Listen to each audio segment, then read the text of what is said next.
नमस्कार, जय हिंद भाइयों और बहनों।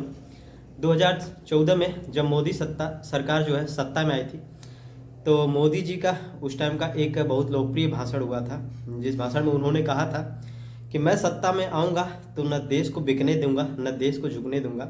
लेकिन जैसे ही सत्ता में मोदी सरकार की और मोदी जी की वापसी होती है, इनका सिस्टमेटिकली सरकारी कंपनियों को बेचने की प्रक्रिया जो है वो शुरू हो जाती है। शुरुआत में इन्होंने LIC, रेल, एयरपोर्ट, पोर्ट, कई ऐसे सेक्टर्स थे इन्होंने इनको प्राइवेट सेक्टर में झोंक दिया। और जो इनका वादा था कि हम देश को बिकने नहीं देंगे और देश को झुकने नहीं देंगे, कई ऐसे मौके आए हैं जब देश झुका भी है और देश बिका भी है। इन्हीं बेचने के सिलसिले को आगे बढ़ाते हुए Modi ji shipping corporation of India, जो कि एक प्रॉफिटेबल कंपनी थी, अब उसको बेचने की तैयारी में लगे हुए हैं। कुछ दिनों में कंपनी की बिड कंप्लीट हो जाएगी और ये कंपनी भी प्राइवेट सेक्टर्स के हाथों और इसका अच्छा खासा शेयर दे दिया जाएगा।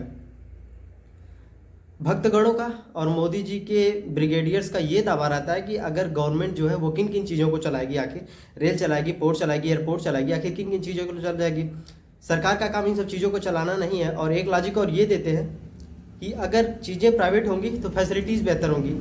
भाई ये वाली लॉजिक तो हमको बिल्कुल भी पसंद नहीं है, क्योंकि वही अरविंद केजरीवाल मेडिकल सेक्टर को और स्कूलिंग सेक्टर को दिल्ली में गवर्नमेंट के अथॉरिटी के अंतर्गत रहते हुए भी वो वहाँ बेस्ट फैसिलिटीज़ अवेलेबल करा रहा है। आप लोगों को काम करने की नीयत ही नहीं है। आप पहले से ही चाहते हैं कि चीज़ों को प्राइवेट कर दिया जाए, बेच दिया जाए, सरकार बिल्कुल अपनी जिम्मेदारी से मुक्त हो जाए। तो ऐसे देश नहीं चलेगा। और प्राइवेट करने से सबसे आपका जो फ़ायदा है, लेकिन आम पब्लिक का बहुत नुकसान होता है। 10-10, 12-12 हज़ार, 15-15 हज़ार में लड़के अच्छे खासे हुए बच्चों के साथ वहाँ पे बेगारी कराई जा रही है। आप इन चीज़ों की रिस्पॉन्सिबिलिटी लेते हैं? आप इन सब चीज़ों की रिस्पॉन्सिबिलिटी कभी नहीं लेते हैं। आपके लिए बस बढ़िया दिन भर में 4-5 सेट कपड़ा होना चाहिए, 10-20 लग्जरी कारों का काफिला होना चाहिए। आपके और आपके सरकार वालों के लिए यही सब बढ़िया है। भैया प्राइवेटाइजेशन को रोकिए। प्राइवेटाइजेशन कभी भी फ्यूचर नहीं हो सकता है।